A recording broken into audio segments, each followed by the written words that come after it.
Alright, what's up sa inyo mga kababayan? So ito po pag-uusapan natin, mga kababayan, ay wala lang namang iba kung hindi yung nangyaring matinding kamalasan dito po kay Paulo Contes. Ito matatalakay din po natin nung mga nakaraang interview nitong si Tito Sen na kung saan ay may nabanggit po si Tito Sen na talagang nangyayari na po ngayon dito sa Tape Bulagta mga kababayan. Pero bago po natin pag-usapan yan, ay nais ko po muna sabihin sa inyo na kung kayo po ay bago pa lamang po sa ating YouTube channel, hinihikayat ko po kayo na huwag niyo po sanang kalimutan na i-like etong live streaming natin na ito at huwag niyo na rin po kalimutan na mag-subscribe sa ating YouTube channel. Hit niyo na rin po yung ating notification bell para lagi po kayong updated sa tuwing mag-upload po tayo or magla-live tayo ng mga ganitong klase ng issue. At gusto ko din nga po pala kayong batiin ng isang magandang umaga, tanghali, hapon, gabi sa mga sulok ng mundo kayo naroroon, mapa sa Pilipinas man po kayo or ibang bansa, sana po ay nasa mabuti po kayong kalagayan at gabayan po kayo ng ating Panginoon. Mabuhay po kayong lahat. Alam nyo ba mga kababayan, ito yung sinasabi ko sa inyo, na mayroong matinding kamalasan na nangyari po kay Paulo Contes. Sa totoo lang, sobrang to kasi kawawa naman. Dahil sabi po dito, sa Remake Online mga kababayan, ayan, Remake Banateros, yan yung source natin. Sabi po dito, pelikula ni Paulo, flop sa takilya, bumawi sa streaming app. So sabi po dito, basahin po natin, Manila, Philippines. Sabi dito, sa Manila, Philippines disaster, ang kinahinatnan ng pelikulang pangarap kong Oscar sa takilya. Ito'y pinagbibidahan ni na Paulo Contes at Joros Gamboa mga kababayan. So ibig sabihin disaster yun nangyari or parang walang nanood, parang ganon. Kasi kung babasahin natin mga kababayan yung mga comment dito, talagang napakatitindi. Napakatitindi po ng komento ng mga tao po dito sa naging pelikula nitong si Paulo Contes. Kasi sabi nung iba, kaysa daw panoorin nila, manonood na lamang daw po sila ng Dora. Kaysa daw po panoorin nila, much better na manood na lamang daw po sila ng mga vlog ng mga TVJ Defender. Sabi pa dito, ito pa, ayan, gayon pa man may dahilan pa rin para magbunyi ang producer nito dahil naibenta nila ito sa streaming service sa Netflix mga kababayan. So ibig sabihin naawa pa si Netflix kaya binili yung pelikula nitong si Paulo Contes. Sabi pa dito, basahin pa natin, ito pa, ikasiyam ang ranggo nito nang magsimulang mapapanood sa Netflix. As we write this, umakyat na ito sa ikatlong pwesto. Posibleng ganito rin daw ang gustong mangyari ng producer ng pelikula. Etong si Patsia, Patsia Libre. In the movie, Paulo plays a gay mixed martial arts MMA fighter. So yun yung dito nitong si Paulo Contes. So sabi pa dito, one thing good about the movie, hindi na kinakailangan mag-workout ni Paulo para magpapayat. Sa mga ensayo at shooting pa lang, so far, Paulo has lost 27 laps.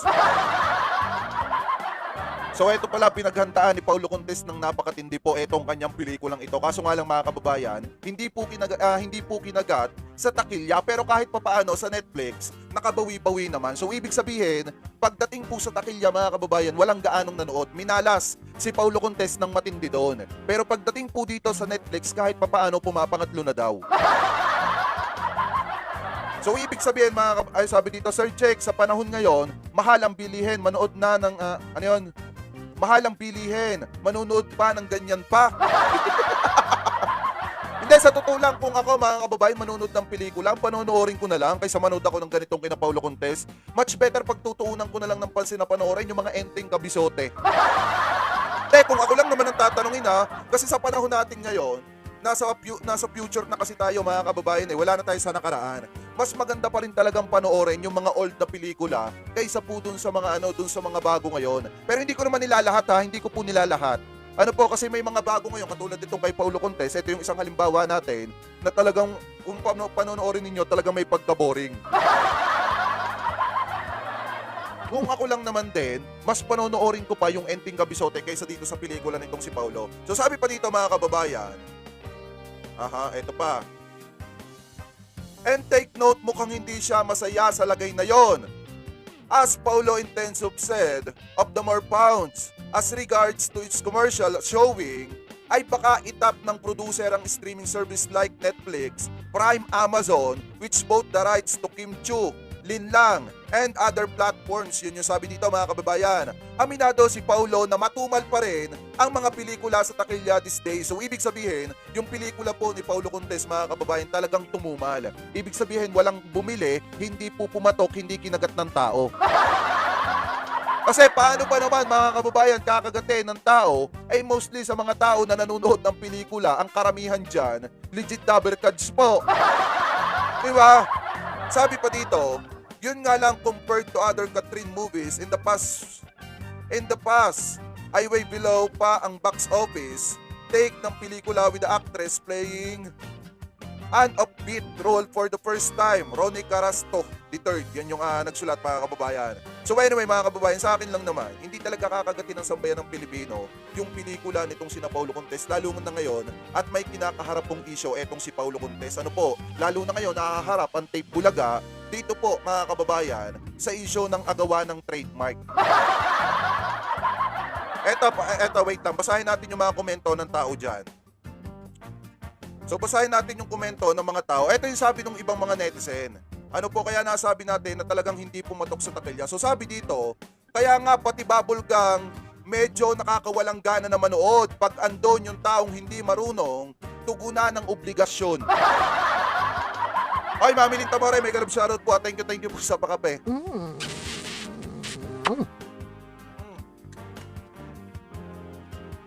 Eto, basahin pa natin. I was a fan of Paulo before but never again. Bubblegum nga, di ko pinapanood kasi andun silang tatlo ni Nabuboy at Betong.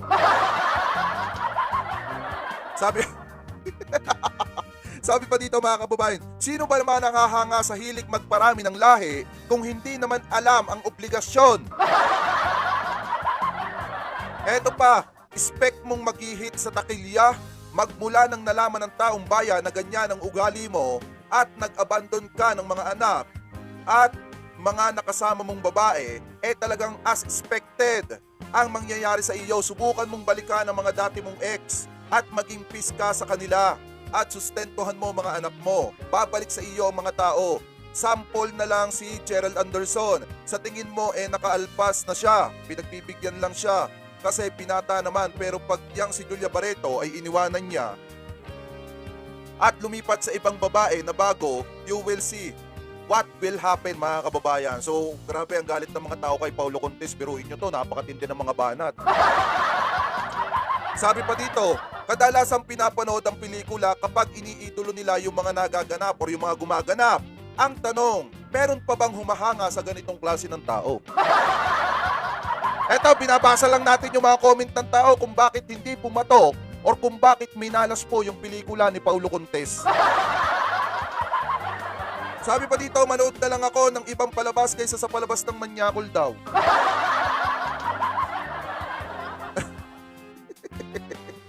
Sabi pa dito ni Mark Ola, yung Itbulaga nga flop. Ano yun? Flop yun siya host, nung siya ang host. Pag inalis siya, sure, yan, maraming manonood tapos change name, dami haters niyan. Sabi pa dito, kahit sa streaming app, hindi ko siya papanoorin. Nakakapagod magbasa ng comment dito mga kababayan, halos lahat galit kay Paulo Contes, wala tayong nakitang comment na positive. Sabi pa dito, I think yon ang pinaka-worst na movie na napanood ko, yung special effect parang pang 1970s. Sayang sa oras. Kaya pala hindi pumatok. So sabi pa dito, itong si Biscot Chumel, sino ba naman kasing loko-loko ang manunood diyan? Alam naman ang lahat na madaming bad trip sa taong yan. Grabe. Eto, marami nagko-comment dito, TBJ pa rin. Sabi pa dito mga kababayan, sabi ni Ma'am Malu de Torres, deserve niya naman mag-flop, congrats Paulo. Ito, may isa tayong nakita na solid Paulo. Sabi pa dito, hanggat si Paulo ang bida, walang manonood diyan.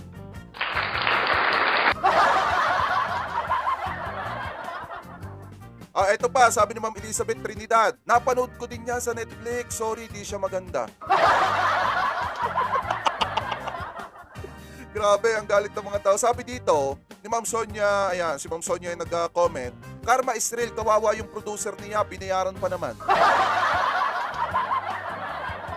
Eto, sabi nung isang nag-comment pa, honestly, naboard ako. Di ko natapos sa Netflix. Sorry pero sayang slot.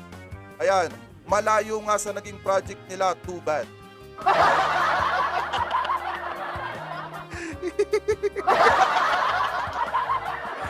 Eto pa. Oh, ang daming comment, hate comment lahat mga kababayan. Grabe. Ayan, sabi dito, magaling na aktor si Paulo kasi, ano yun? Nailagay sila sa online game. Sa online sub. Oh, sabi pa dito, epekto ng fake bulaga na damay pati si Joros. Eto, matindi dito mga kababayan. Hindi lang kasi si Paulo Contes yung magsasuffer kapag bumagsak yung pelikula. Kasi pati si Joros, Gamboa mga kababayan, automatic damay din.